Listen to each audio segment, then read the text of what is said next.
And making the acquaintance of your famously radiant and charming daughters, is it? They, I see, peeking, I wonder. It is indeed. Lydia. Stand properly. This is Lydia. And, come. This is Kitty. Mary. She is prodigiously talented at music. Oh. And Jane, my eldest daughter, who has not been well and is not looking her best.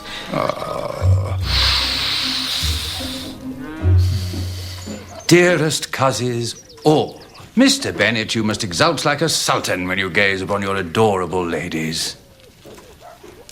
And this, therefore, is Miss Elizabeth. Elizabeth is presently in town. At this time of year? Well, we shall not tell Lady Catherine. Her ladyship is very firm about the season.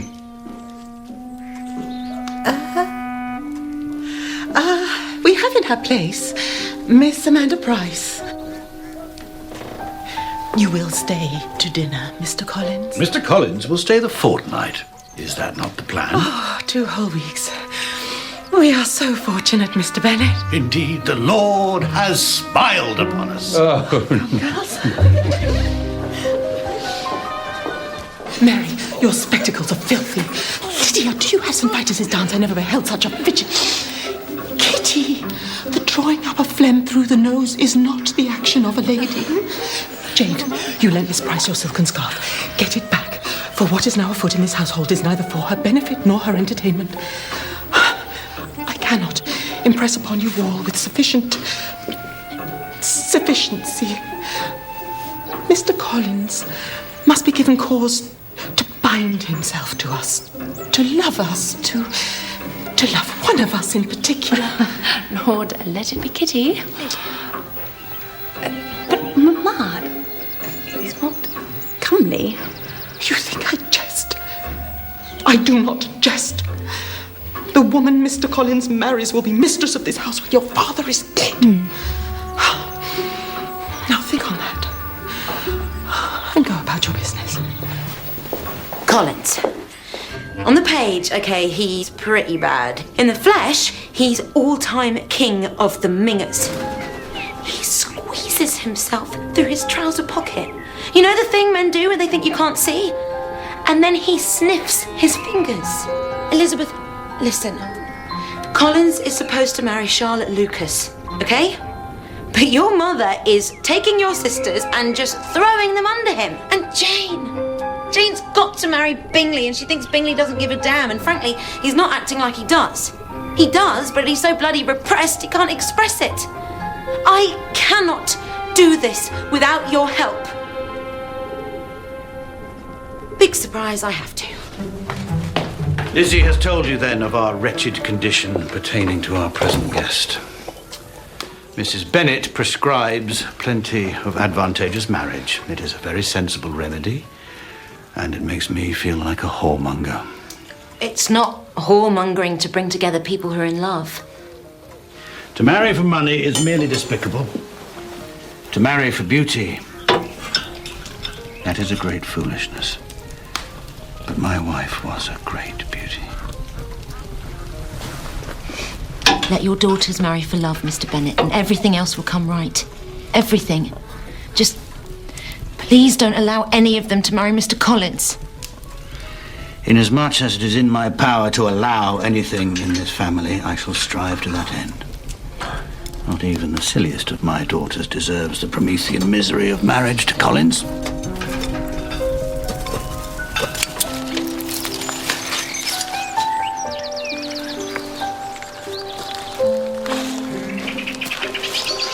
Mr. Collins, such a pretty day.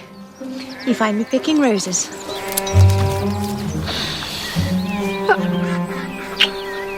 Every rose would be this little hand if it only could. Sir, you kiss my glove. I would kiss your every garment. Charlotte, Miss Lucas. We need to talk. You and I got off on the wrong foot. You caught me out about the pig and it made you think I'm a liar. But I did not lie to you about Elizabeth. I don't know her the way that you know her, but I know her very well. And she loves you, Charlotte. You are her dearest, dearest friend. This is all of a piece. I am plain and rebarbative and 27 years old. And I am lonely and... Listen, there is someone here who's prepared to take you on. I mean, dying to meet you. Now move. Oh, no. Mr. Collins! Miss Price. You're going to ruin those trousers. Under the circumstances, it is a possibility a man must face. I fear, Miss Price, we intrude. That's exactly what we do. Look, Mr. Collins, I can't help noticing that you're about to ask Miss Bennet here to marry you. That would be a really bad mistake, because for the sake of her family, she'd feel obliged to say yes. And she's not the right person for you. She just isn't. There is someone else here who could give you love like no other.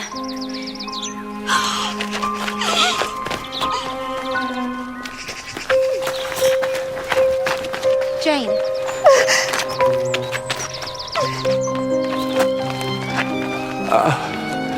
You bring Miss Lucas to lend you the courage to tell me this. I brought her because... No. What? No, the person I'm talking about... Lady Catherine urged me to seek out spirit. Seek out spirit, Mr. Collins, she cried. The person I'm talking about is Charlotte Lucas. But she is not the person of whom I speak. Miss Price.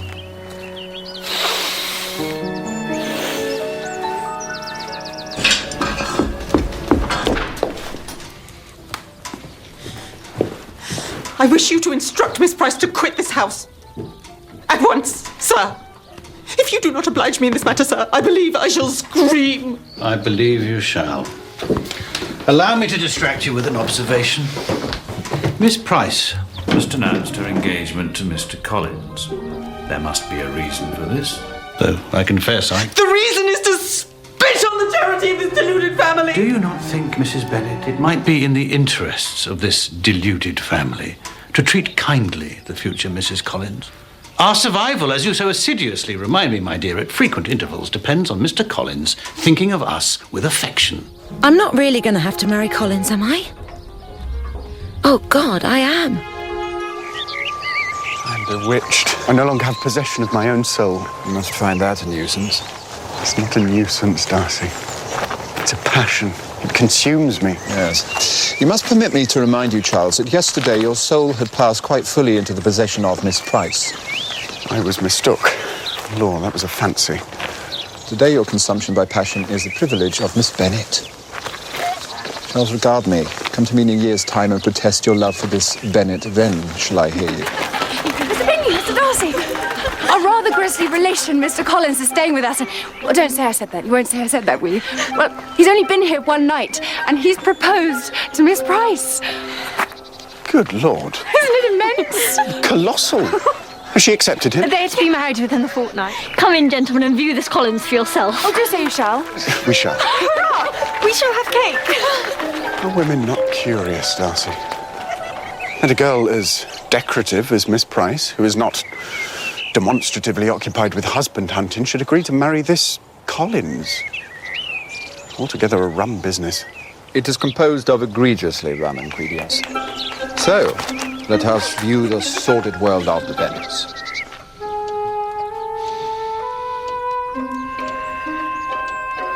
Bingley, if you don't wake up and propose to Jane, and I end up married to Collins, I shall have to invent mains electricity and kill myself. Well, isn't this nice? So, who here lacks acquaintance? Mr. Bingley. Let me present Mr. Collins. And you, sir, are... Papa, this is our saviour, Captain Wickham. Very well, our saviour, Captain Wickham. This gentleman is Mr. Darcy.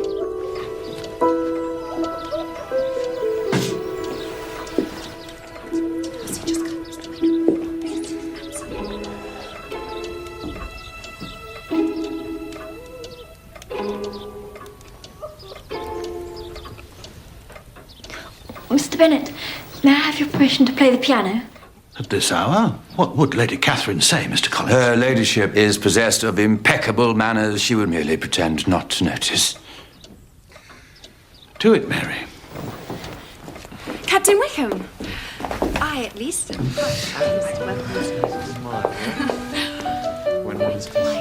I understand we must congratulate you, Miss Price. Don't worry about me. All that matters is that Jane remains free for Bingley. But I must worry about you, Miss Price. And you, Mr. How will you amuse yourself in the cottage on the boundary wall of my aunt's estate in the country? Will you not miss the society and cultural excitements of London? Well, I intend to keep in touch. Miss Price, might you and I speak together for a moment? By all means.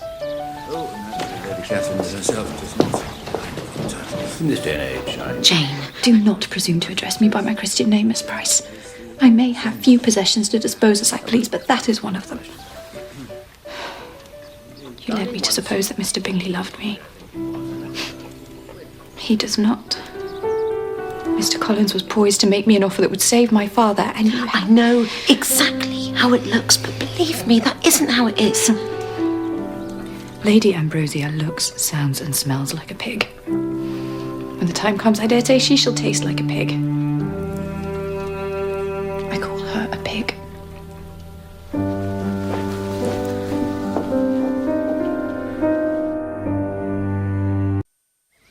My dear, you are not chatty. No. The company of the Bennets is indeed demeaning, but when we are conjoined in matrimony, with my exalted patronage and your income, we can turn our face toward more distinguished liaison.